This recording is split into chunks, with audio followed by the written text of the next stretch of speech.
Hi everyone. So welcome to lecture 18। ठीक है, GS two polity. Last lecture में हमने आर्टिकल 27 तक कंप्लीट करा था फंडामेंटल राइट्स के। तो आज हम उसके पेंडिंग जो फंडामेंटल आर्टिकल्स बचे हैं फ्रॉम 28 टू 32 विल क्लोज। ठीक है, तो बेसिकली आज के लेक्चर में आर्टिकल 28 जो कि specific to religion and institution, educational institutions, उससे रिलेटेड है।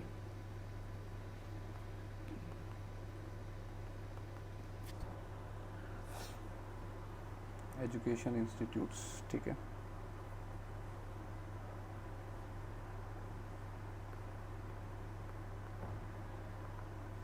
ठीक है, आर्टिकल 29 जो है आपका, that is more focus on the definition of minority, culture and educational rights.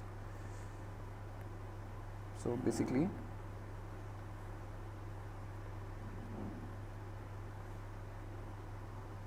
Article 29 and 30 both are related to your educational and cultural rights। ठीक है, और आर्टिकल 32 तो आपको पता ही होगा, कॉन्स्टिट्यूशनल रेमेडीज। ठीक है, तो इसी के साथ हमारा फंडामेंटल राइट क्लोज हो जाएगा with all these pending fundamental rights. ठीक है, तो इसमें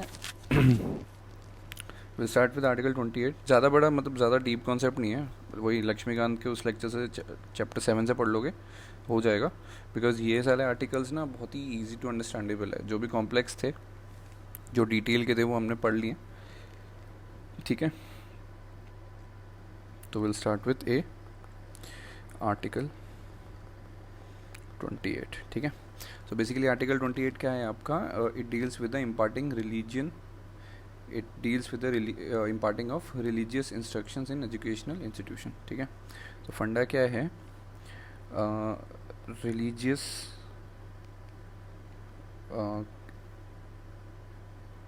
इंस्ट्रक्शंस। ठीक है, और यहाँ पे कोई से भी हो सकते हैं, जैसे मुस्लिम्स का मदरसा है, जैसे फॉर एग्जांपल हिंदुओं में गुरुकुल होता है। ठीक है, चर्च हो गया, तो ऑल दोज थिंग्स जो भी जहाँ रिलीजियस इंस्ट्रक्शंस हैं, मतलब religious instructions in educational institutions. ठीक है, जैसे आपको पता होगा कुछ ऐसे एजुकेशन इंस्टीट्यूट्स होते हैं जो बहुत ही ज़्यादा स्पेसिफिक टू एनी रिलीजन होते हैं। ठीक है, फॉर एग्जांपल अगर मैं लूँ तो गुरुकुल हो गया, वो हिंदुज़म के जो भी आपके हिंदुज़म में जितने भी आपके एजुकेशन से रिलेटेड कॉन्सेप्ट्स हैं उसको वो ज़्यादा फोकस करता है। ठीक है, इसको अगर आप समझना चाहो तो इसको ऐसे देखो, जैसे गुरुकुल स्लैश मदरसा। ठीक है, और आपका जो नॉर्मल स्कूल है विच इंक्लूड, जैसे for example you have DPS, Delhi public school. ठीक है, तो बेसिक डिफरेंस क्या है इन स्कूल्स के अंदर? जो मतलब नॉर्मल स्कूल्स होते हैं जिसमें कॉमर्स, साइंस, आर्ट्स पढ़ाई जाती है, उसके अंदर आपके रिलीजियस इंस्ट्रक्शंस जो होते हैं वो ऑलमोस्ट नेग्लिजिबल होता है। ठीक है, अनटिल अनलेस कोई स्पेसिफिकली किसी रिलीजन से लिंक्ड स्कूल हो, वरना अदरवाइज आपने देखा होगा यूजुअली जो रिलीजन का कॉन्सेप्ट है हमारे एजुकेशन सिस्टम के अंदर, वो सिर्फ और सिर्फ सुबह की प्रार्थना तक होता है। वो भी हम एक तरीके का फोकस करने के लिए उस मॉर्निंग प्रेयर पढ़ते हैं। ठीक है, तो वहीं तक लिमिटेड है। बट कुछ ऐसे इंस्टीट्यूशंस भी होते हैं, फॉर एग्जांपल गुरुकुल एंड मदरसा, जहाँ पे रिलीजियस टीचिंग्स दी जाती हैं। ठीक है, सो आर्टिकल 28 जो है आपका, वो बेसिकली इससे इस चीज़ को को रिलेट करता है। ठीक है, कि ऐसे कौन से टाइप के एजुकेशनल इंस्टीट्यूट्स हैं जहाँ पे आप रिलीजियस इंस्ट्रक्शन दे सकते हो। ठीक है, उसकी 4 टाइप की कैटेगराइजेशन है। ठीक है, 4 टाइप ऑफ एजुकेशनल इंस्टीट्यूट, मैं EI लिखूँगा, एजुकेशन, इसको समझ लेना, एजुकेशनल इंस्टीट्यूशंस कैटेगराइजेशन। ठीक है, तो बेसिकली रिलीजियस इंस्ट्रक्शंस जहाँ जिस एजुकेशनल प्रेमाइसेस में दिए जा सकते हैं, उस पूरे एजुकेशन इंस्टीट्यूशंस को 4 टाइप में डिस्ट्रीब्यूट करा गया है, जहाँ पे आप रिलीजियस इंस्ट्रक्शन बिल्कुल भी नहीं दे सकते, जहाँ आप दे सकते हो, या जहाँ पे वॉलंटरी है कि आप दोगे तो भी ठीक, नहीं दोगे तो भी ठीक। तो उसके कुछ क्राइटेरियाज हैं एजुकेशन इंस्टीट्यूशन के। ठीक है, ये आर्टिकल 28 के अंदर फोकस इसलिए है कि एजुकेशन और रिलीजन को रिलेट करके जो फंडामेंटल राइट बनता है, जिसमें कई ऐसे स्टूडेंट्स होते हैं जो किसी एक स्पेसिफिक रिलीजन के अंदर अपने आप को मतलब स्कॉलर बनना चाहते हैं या पूरी डिटेल में उस एक किसी स्पेसिफिक रिलीजन को समझना चाहते हैं, तो वो फंडामेंटल राइट आपको आर्टिकल 28 प्रोवाइड करता है। ठीक है, सो आर्टिकल 28 के अंदर लिख लो, पर डेफिनेशन लिख लो, it deals with the imparting religious instructions in education institutions, full stop. It divide all education institutions into 4 categories। ठीक है, सबसे पहला जो है इसके अंदर आपका that is your education institutions wholly owned and administered by state। ठीक है, गवर्नमेंट ही उसको एडमिनिस्टर कर रही है, गवर्नमेंट ही उसको पूरी तरह से ओन करती है। For example you have IITs, ठीक है, एम्स, ठीक है, आईएम्स। तो उस केस के अंदर इसमें रिलीजियस इंस्ट्रक्शंस आर, इस केस में लिखो religious instructions are strictly restricted. ठीक है, मतलब in government owned and government administered education institutions के अंदर religious instructions are strictly restricted. ठीक है, किसी भी रिलीजन पे किसी भी तरीके का रिलीजन आप उसमें इनकॉर्पोरेट नहीं कर सकते as a teaching, as a learning, as a practice. मतलब इंडिविजुअल राइट है तो आप इंडिविजुअली कर सकते हो, but college as a whole will not permit to you know कि किसी एक रिलीजन को प्रमोट करे। ठीक है, तो that is strictly not allowed. ठीक है, तो ये सबसे पहली कैटेगरी है। सेकेंड कैटेगरी जो आती है आपकी, सेकेंड एंड थर्ड, सेकेंड पे देख लेते हैं, education institutions which are private owned but aided and recognized by state. ठीक है, एक तो ये हो गया, और एक तीसरा टाइप का भी लिख लो साथ में, education institutions which are private owned but unaided though recognized by state। ठीक है, इस केस में क्या है, प्राइवेटली ओन्ड है, ठीक है, बट एड मतलब किसी भी तरीके का ग्रांट आ रहा है उसके पास, और रिकग्निशन जो है वो स्टेट की है। फॉर एग्जांपल यूजीसी से रिकग्निशन है, तो उस केस के अंदर, और education institution which are privately owned but are unaided, जैसे डीम्ड हो गई आपकी, ठीक है, स्टेट से कोई पैसा नहीं आ रहा, डीम्ड हो गई, but it is eventually recognized by the state, मतलब यूजीसी से अप्रूव्ड है। इन दोनों ही केसेस में जो आपका रिलीजियस इंस्ट्रक्शंस है आर वॉलंटरी। ठीक है, पहले वाले केस में हमने देखा था it's purely restricted because the institution is owned and administered by the state, but इस केस के अंदर it's religious instructions are voluntary. ठीक है, बट नॉट मैंडेटरी। ठीक है, करना है करो, नहीं करना है मत करो, ऐसा वाला सीन है। ठीक है, सो ये 3 टाइप के हो गए। Now 4th type is educational institutions which are administered by state but are established through religious endowments or charitable trust. ठीक है, जैसे फॉर एग्जांपल आप दाऊद नहीं, रॉन्ग एग्जांपल हो गया।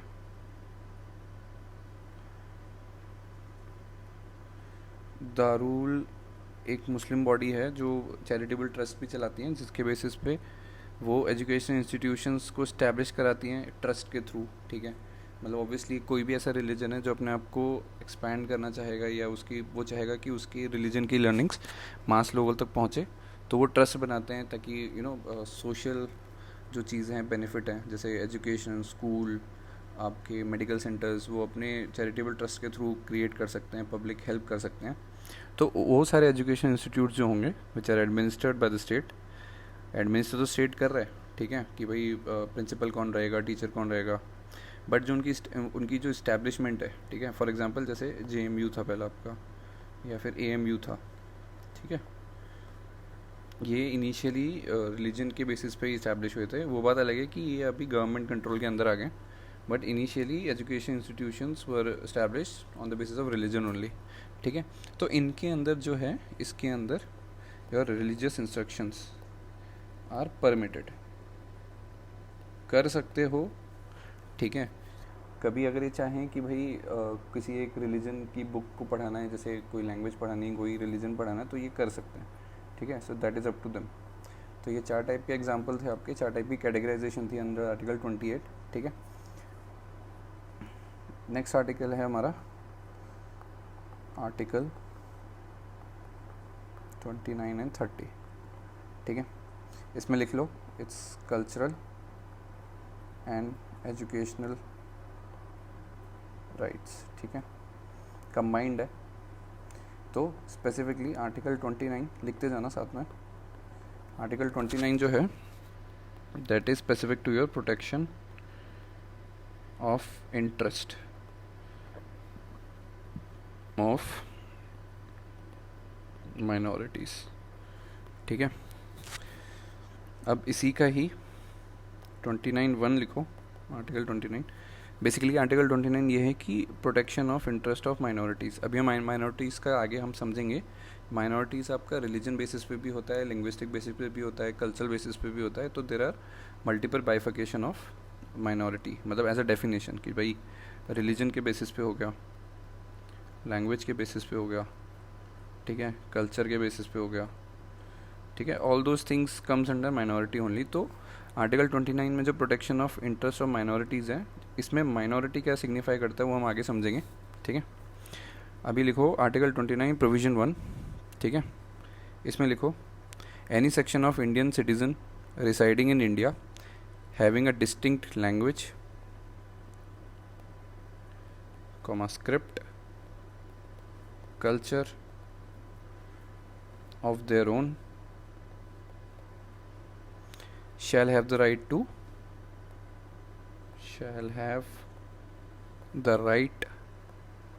to conserve them, ठीक है। इम्पॉर्टेंट पॉइंट है, इसमें जो वर्ड यूज़ करा है, any section of Indian citizen, ठीक है। इसको आगे जाके सुप्रीम कोर्ट ने डिटेल में ये समझा था, any section of Indian citizen, ठीक है। इसका पॉइंट ये था सुप्रीम कोर्ट के हिसाब से कि बॉस, जैसे आज के टाइम पे हम, जैसे इंडिया में सबसे ज़्यादा दिवाली मनाई जाती है, तो इवन दो रिलीजन के हिसाब से Hindu are in very good number, मतलब अच्छे खासे नंबर्स में, ठीक है, और दिवाली जो मनाई जाती है वो भी मासेस में मनाई जाती है। बट क्योंकि Diwali is a cultural part, is a religious part, तो उसका प्रोटेक्शन, उसका कंजर्वेशन हमारी रिस्पॉन्सिबिलिटी है। और इट डजेंट मैटर कि आप मेजॉरिटी से बिलोंग करते हो, माइनॉरिटी से बिलोंग करते हो, अगर आपका कल्चर, आपका कोई फेस्टिवल यूनिक है, ठीक है, that is part of your religion या आपके लिंग्विस्टिक मतलब लिंगो का पार्ट है, तो उन केसेस में भी आप अपने कल्चर को कंजर्व करने का राइट 29(1) से ले सकते हो, ठीक है। So this is all about your article 29(1), ठीक है। अब इसमें फंडा क्या है, इसके अंदर डेफिनेशन ऑफ माइनॉरिटीज़ मेंशन है, ठीक है। तो इसमें लिखो माइनॉरिटीज़ का क्या मतलब है, ठीक है।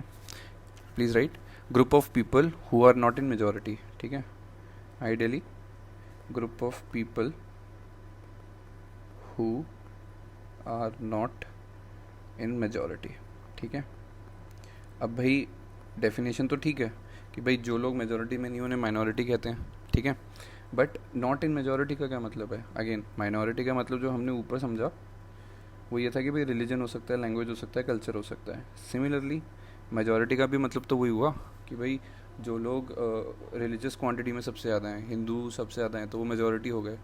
जो सबसे ज़्यादा हिंदी स्पीकिंग है वो मेजॉरिटी हो गए। जो सबसे ज़्यादा दिवाली मनाते हैं वो भी मेजॉरिटी हो गए। तो क्राइटेरिया और बाइफिकेशन दोनों ही केसेस में सिमिलर है। देयर आर मल्टीपल डायमेंशंस, ठीक है। तो मेजॉरिटी का क्या मतलब है इधर, ये लिख लो। It could be on the basis of religion, sex, dialect etcetera. Majority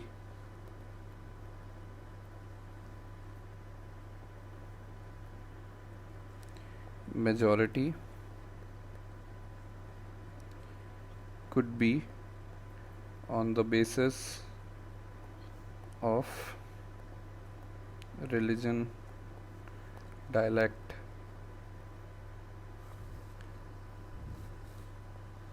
sex etc. ठीक है। तो मेजॉरिटी का मतलब तो ये हो गया, ठीक है। सो आइडियली क्योंकि दोनों चीज़ें को रिलेट करती हैं, for the better understanding minority का जो डिफ्रेंशिएशन था उसको रखा गया। One is on the basis of your religious minority and another one is your linguistic minority, ठीक है। फंडा क्या है, या तो रिलीजन, जैसे हिंदू सबसे ज़्यादा हैं तो कोई आपके पारसी है, ठीक है, जैसे हिंदू पारसी, ठीक है। लिंग्विस्टिक माइनॉरिटी में ये हो गया English speaking, Urdu speaking, Marwari speaking, ठीक है। तो ये आपका उसमें आ गया लिंग्विस्टिक माइनॉरिटी में। कुछ एग्जांपल्स हैं जैसे हिंदू एंड पारसी हो गए। देन लिंग्विस्टिक माइनॉरिटी के अंदर आपका English speaking, Urdu speaking, Marwari speaking, ठीक है। तो इसमें लिखो आर्टिकल 29(1) में, article 29 provision 1 is not focused on minority and eventually it is applicable for all the sections of the Indian citizens, ठीक है। जो हमने डिस्कस करा ऊपर कि भाई इवन तो हम हिंदूज़, जैसे अगर मैं एग्जांपल लूँ, हिंदूज़ क्वांटिटी में सबसे ज़्यादा है और दिवाली भी सबसे ज़्यादा मनाई जाती है, बट जो फंडामेंटल राइट है वो सबके लिए बराबर है, for all those people who follow a certain religion और सर्टेन कल्चर, ठीक है। नेक्स्ट लिखो, दो the title of article 29 is the protection of interest of minority, yet the language of article 29 provision 1 extends this right to the all sections of citizen, ठीक है, who are resident of India, ठीक है। तो फंडा वही है, protection of right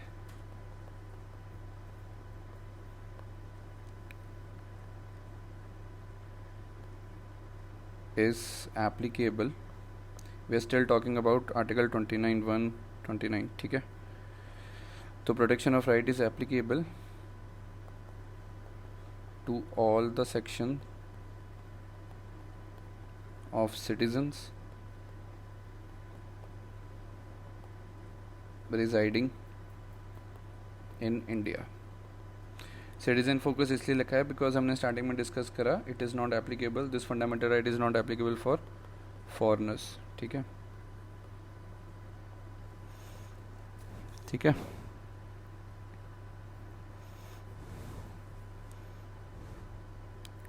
now article 29 provision 2 क्या कहता है,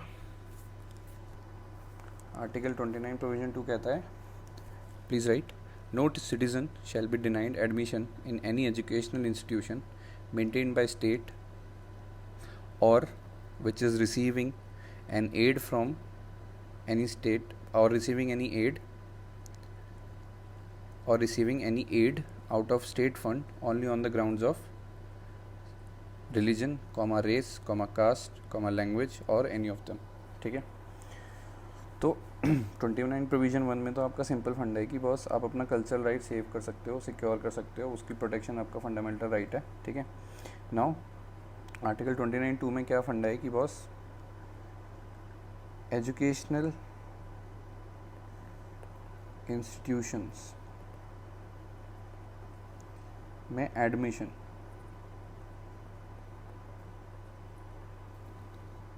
ठीक है, education institution admissions in state aided और maintained by state out of state fund, ठीक है। फंडा क्या है? ऐसा कोई एजुकेशन इंस्टीट्यूशन जो गवर्नमेंट या स्टेट के पैसे पे चलता हो, या फिर जो गवर्नमेंट या स्टेट के पैसे के बेसिस पे मेंटेन किया जाता हो, ठीक है, out of state fund,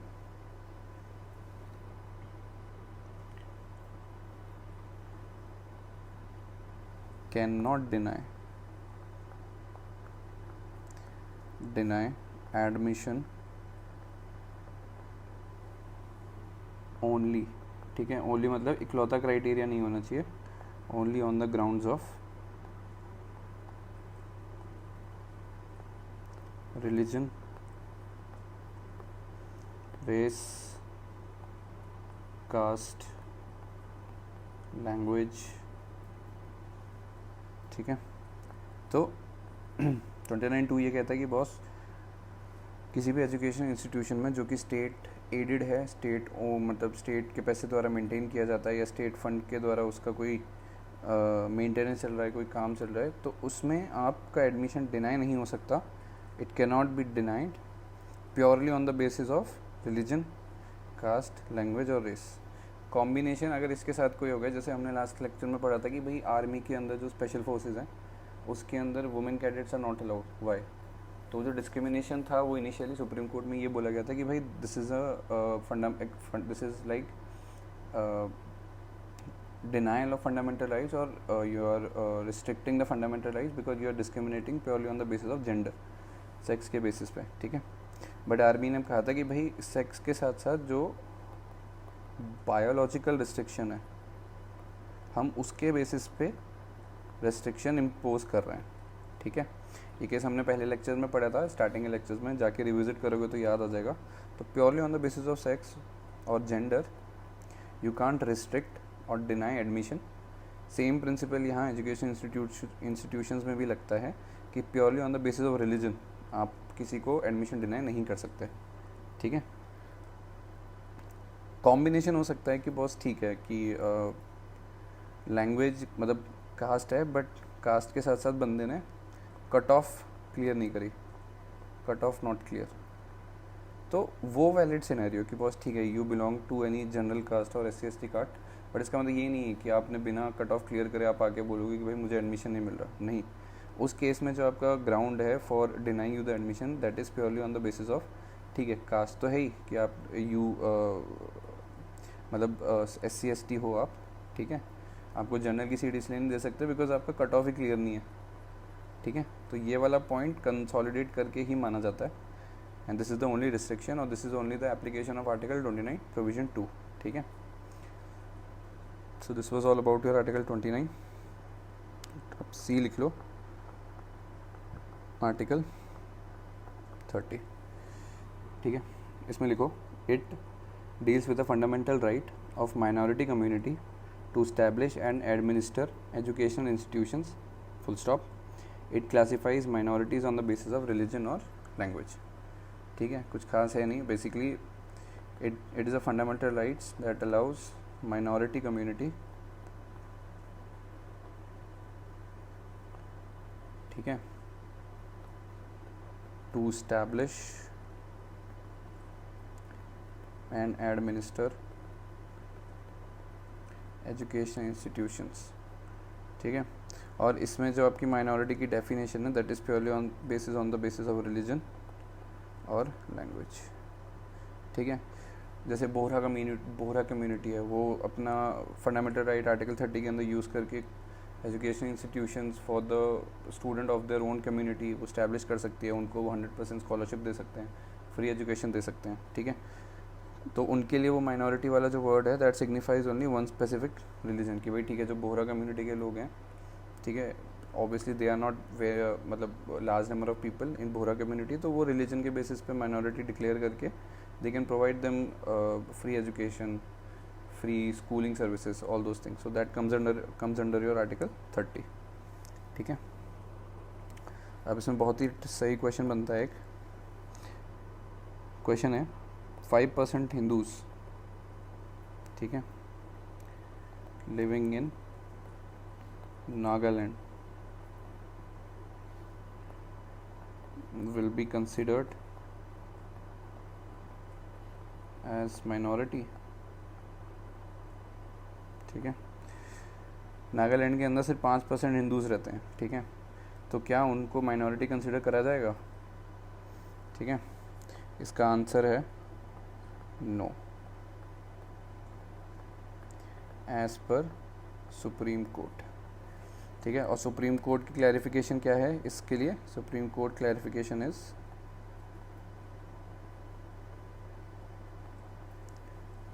that religious minorities are classified at national level.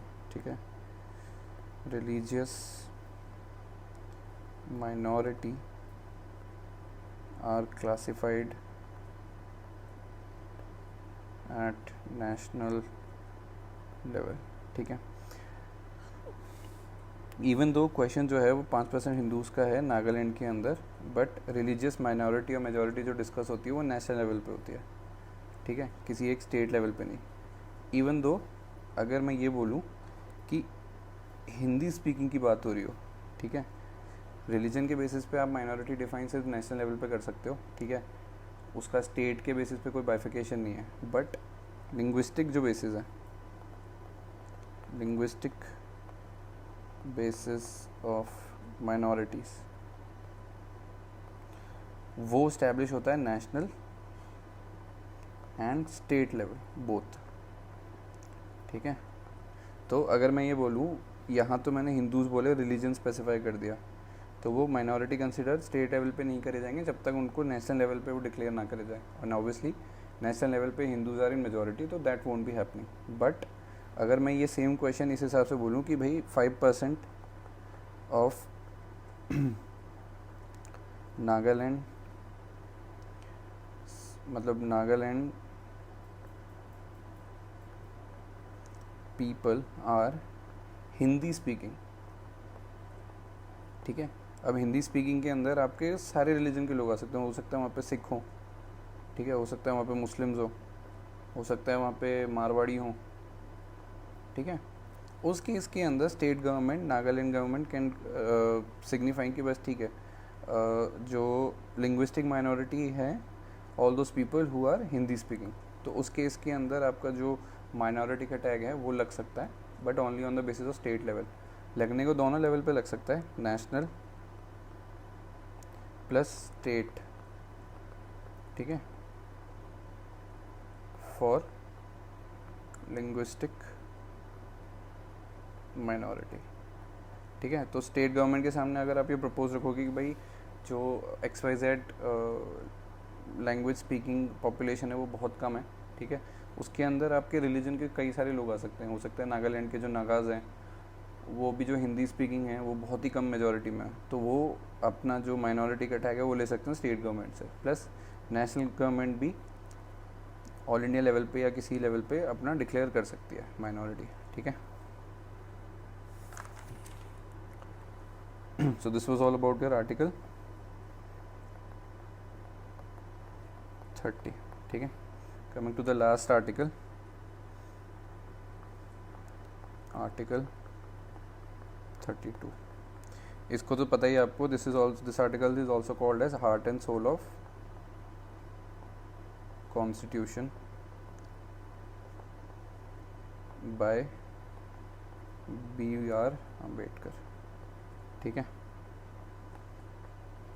तो basically article 32 is your right to constitutional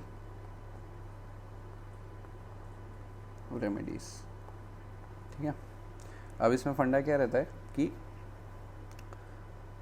आपके पास फंडामेंटल राइट्स हैं. ठीक है. सुप्रीम कोर्ट है. ठीक है. सुप्रीम कोर्ट ऑर्डर देता है, रिट देता है या डायरेक्शन देता है. ठीक है. ये जो फ्लो है ये कब इनेबल्ड होगा, ठीक है। आपके पास फंडामेंटल राइट है, सपोज करो if that fundamental right is violated immediately, ठीक है। आपका fundamental right of freedom and liberty exploit हो गया, लेट्स से कोई भी आर्बिट्री डिसीजन आ गया, as soon as your fundamental right is violated, आप क्या करोगे, person will approach supreme court, तुरंत चले जाओगे सुप्रीम कोर्ट के दरवाजे पे, ठीक है, कि बॉस मेरा फंडामेंटल राइट एक्सप्लॉइट हो रहा है या मेरा फंडामेंटल राइट रिस्ट्रिक्ट किया जा रहा है आर्बिट्री डिसीजन के बेसिस पे। सुप्रीम कोर्ट उस केस को स्टडी करने के बाद 3 टाइप से अपना जजमेंट या डायरेक्टिव जो भी दे सकती है, सीधा ऑर्डर दे सकती है, किसी भी स्टेट मतलब स्टेट गवर्नमेंट हो गया या कोई एग्जीक्यूटिव बॉडी हो गई उसको डायरेक्ट ऑर्डर दे सकते हैं, रिट दे सकते हैं, ठीक है। रिट का क्या डेफिनेशन है वो मैं आगे बताऊंगा, बट अभी के लिए इतना समझ लो कि ये प्री डिटरमाइंड ऑर्डर होता है एक, ठीक है।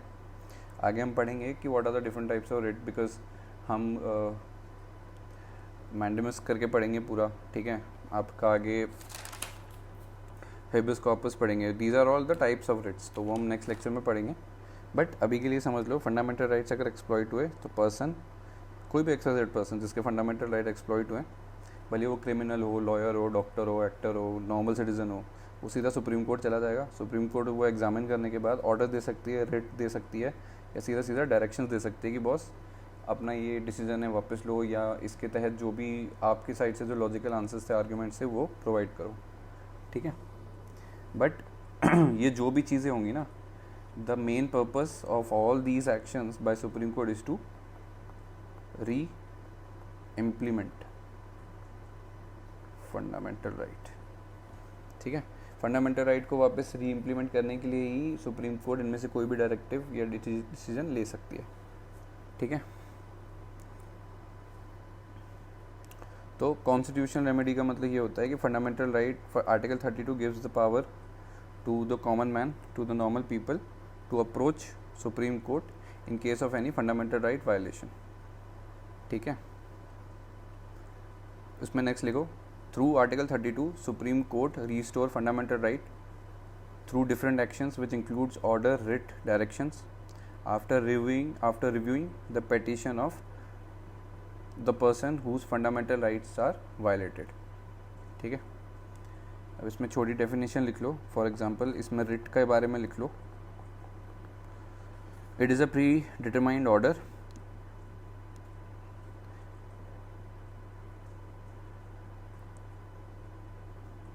ठीक है। Writ is a predetermined order, इसके बारे में प्रॉपर डिटेल हम नेक्स्ट लेक्चर में पढ़ेंगे, जहाँ पे हम टाइप्स ऑफ रिट के बारे में डिस्कस करेंगे, ठीक है।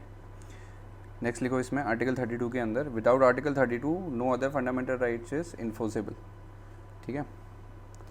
Without article 32 no other fundamental rights are enforceable. अब इसको क्यों लिखा है वो ज़रूरी है समझना। आर्टिकल 14 से लेकर आर्टिकल 30 तक आपके पास फंडामेंटल राइट्स भरे पड़े हैं, उनके सब प्रोविजन भी भरे पड़े हैं। बट अगर आपके पास कोई ऐसा फंडामेंटल राइट है ही नहीं जिसके थ्रू आप agency, state government, executive bodies, किसी भी एग्जीक्यूटिव फंक्शनरीज को ये डायरेक्टिव दे सकते हो कि बॉस तुमने मेरा फंडामेंटल राइट एक्सप्लॉइट करा है, मैं जा रहा हूँ तुम्हारे सुपर बॉस के पास, और सुपर बॉस इधर सुप्रीम कोर्ट है। सुप्रीम कोर्ट अपने जो पावर्स ड्राइव करता है वो आर्टिकल 32 के थ्रू करता है कि बॉस मेरे पास सुप्रीम पावर है, जहाँ किसी भी XYZ पर्सन का फंडामेंटल राइट एक्सप्लॉइट होगा, मेरा जो डिसीजन होगा to restore that fundamental right will be the final.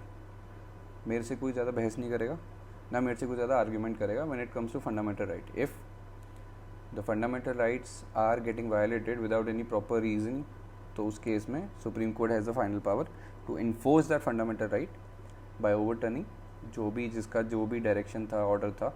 जैसे कि इनकम टैक्स ने बोल दिया कि भाई 100% टैक्स लगेगा, तो सुप्रीम कोर्ट डंडा उठाएगा और इनकम टैक्स को बोलेगा कि बावले मत बनो, जो 18% की स्लैब है, 15% की स्लैब है, 12% की स्लैब है, वो उसी पे वापस आओ, ठीक है। तो हेंस आर्टिकल विदाउट आर्टिकल 32, क्योंकि सुप्रीम कोर्ट अपनी जो पावर है वो इसी से ड्राइव करता है, no other fundamental rights are enforceable, ठीक है। यही नहीं है तो तुम इन्फोर्स किससे कराओगे? आज तुम बोलोगे सुप्रीम कोर्ट को कि बॉस इनकम टैक्स वालों ने 100% कर दिया इनकम टैक्स, जो मैं करा रहा हूँ वो सारा इनकम टैक्स लेके जा रहा है, तो सुप्रीम कोर्ट बोलेगा कि भाई हम क्या करें, हमारे पास तो कोई पावर ही नहीं है, ठीक है, तो हम इन्फोर्स तो करा नहीं सकते. So hence article 32 is the primary fundamental right without which the enforcement of fundamental rights are not possible. ठीक है. अब सुप्रीम कोर्ट आपका आर्टिकल 32 से ड्राइव करता है. स्टेट लेवल पे हाई कोर्ट आर्टिकल 236 से अपनी पावर ड्राइव करता है. Power source. ठीक है.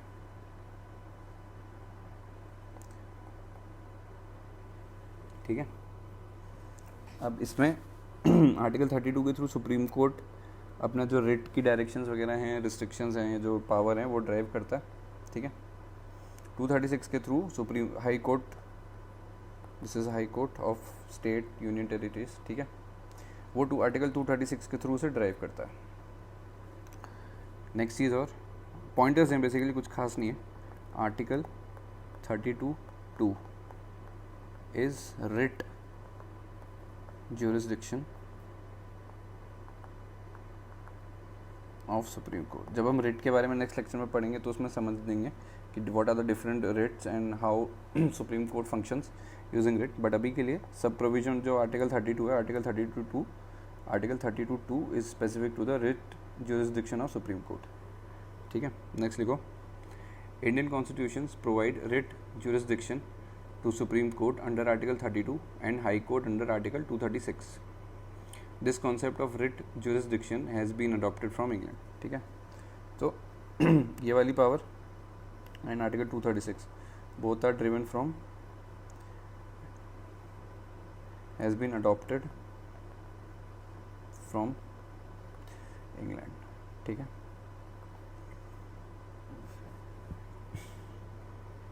Next you write, writ jurisdiction enables the court to issue appropriate writs for enforcement of rights of an individual. ठीक है. Next you write, writ jurisdiction also implicitly confers the power of judicial review on Supreme Court और High Court. ठीक है. तो writ jurisdiction enables the court to issue appropriate. ठीक है. Writ jurisdiction जो है, सॉरी ये my bad, basically writ jurisdiction जो है इट इम्प्लिसिटली, मतलब इंट्रीगल पार्टी है, इट इम्प्लिसिटली कन्फर्स, मतलब एम्पावर करती है पावर ऑफ जुडिशियल रिव्यू. ठीक है. हमने शेड्यूल 7 पहले पढ़ा था, पावर ऑफ जुडिशियल रिव्यू, कि भाई ऐसा कोई भी डिसीजन या डायरेक्टिव नहीं है जो कि कोर्ट रिव्यू नहीं कर सकती. ठीक है. और उसका ही एक पार्ट है रिट जुरिसडिक्शन, तो वो इम्प्लिसिटली कवर्ड है इसके साथ, पावर ऑफ जुडिशियल रिव्यू के साथ. ठीक है.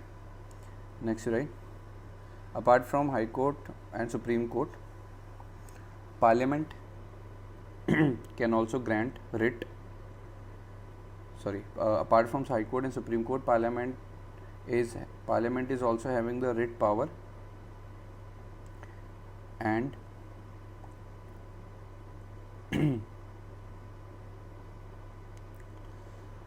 ठीक है, Parliament can grant writ power. ठीक है. तो बेसिकली फंडा क्या है, सुप्रीम कोर्ट के पास आर्टिकल 32 से है, हाई कोर्ट के पास 236 से है. ठीक है. इसके अलावा किसी भी XYZ बॉडी को अगर रिट की पावर चाहिए तो पार्लियामेंट उसे प्रोवाइड कर सकता है. ठीक है. XYZ बॉडी, अब ये XYZ बॉडी आपका अगर आप समझना चाहो तो central administrative tribunal, CAT, state administrative tribunal, ठीक है, जुडिशियल एडमिनिस्ट्रेटिव ट्रिब्यूनल, ये सारे XYZ बॉडीज़ हैं जिनको पार्लियामेंट ने पावर ग्रांट करी है फॉर मतलब पार्लियामेंट ने इनको रिट पावर प्रोवाइड करी है, ठीक है। अब ये जो पार्लियामेंट की पावर है ये पार्लियामेंट को मिलती है आर्टिकल 32 सब पार्ट 3, ठीक है। तो फंडा क्या है, आर्टिकल 32 आप समझ गए। 32